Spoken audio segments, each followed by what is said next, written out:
Welcome to video 2 of the New Runner's Knee video series fix.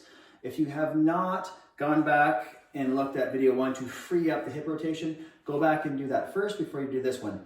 Today's video, we're going to go down to the floor. We're going to start to reconnect the hip and the pelvis and the lumbar spine and working on some rotary control. Let's go. Okay, so now that we've freed up the hip with the first video, we're going to start to incorporate some rotation mobility through thorax, lumbar spine, and hips. So my favorite stretch is shin box. We're going to rotate towards the side. Okay, so we're going to the left. Keep that left hand pinned. Right hand's going to slide out. When you hit tension, you're just going to do some deep breathing and exhale.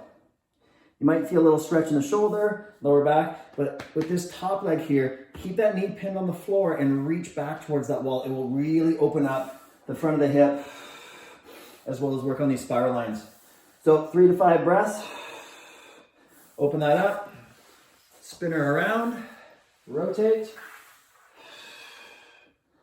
And if they both feel the same, let's go lock it in. The first video we're gonna do to lock everything in from the new rotation we created in our hips and our trunk, we're gonna do the rotary stability dead bug. So setting the core, exhale, ribs down. Press the band straight up over your belly button, knees up towards your chest. Leg out. Key thing, keep your back nice and flat onto the floor and don't let that band rotate you out. If you feel like you need a bit more of a challenge, you can go into a straight leg raise drop.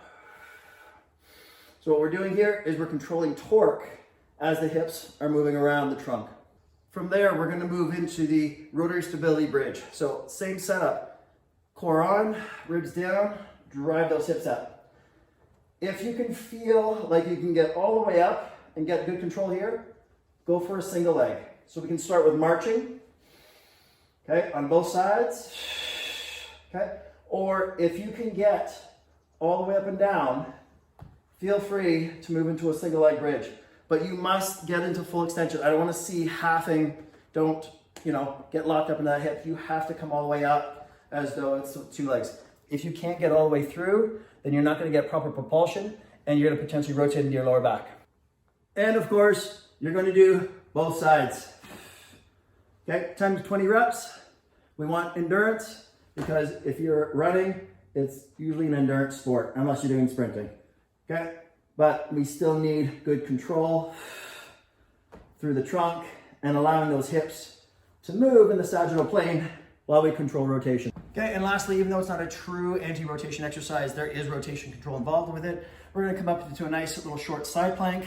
Make sure glute, oblique, lats are on. And we're gonna do some leg kicks with an arm swing. The key thing here is stay nice and high into the hip. You can come up into a little bit of flexion here. That's okay, because we're getting that reciprocal extension. But when we kick through, that bottom leg is falling into extension. Okay, no rotation, or limit the amount of rotation, and stay nice and long with this. And of course, we do both sides.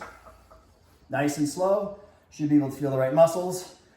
Don't allow that TFL to kick in. If you feel TFL kicking in, that means you're not into the glute, you're not into the core system or the sling system effectively, so you need to make adjustments.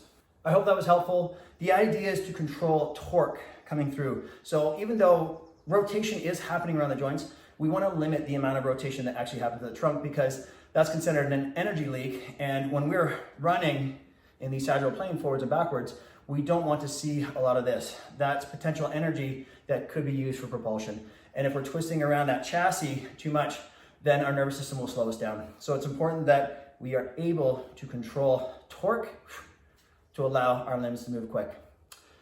Video 3 will be moving into some half kneeling, some spine stack positions, and again, getting that rotation control under control.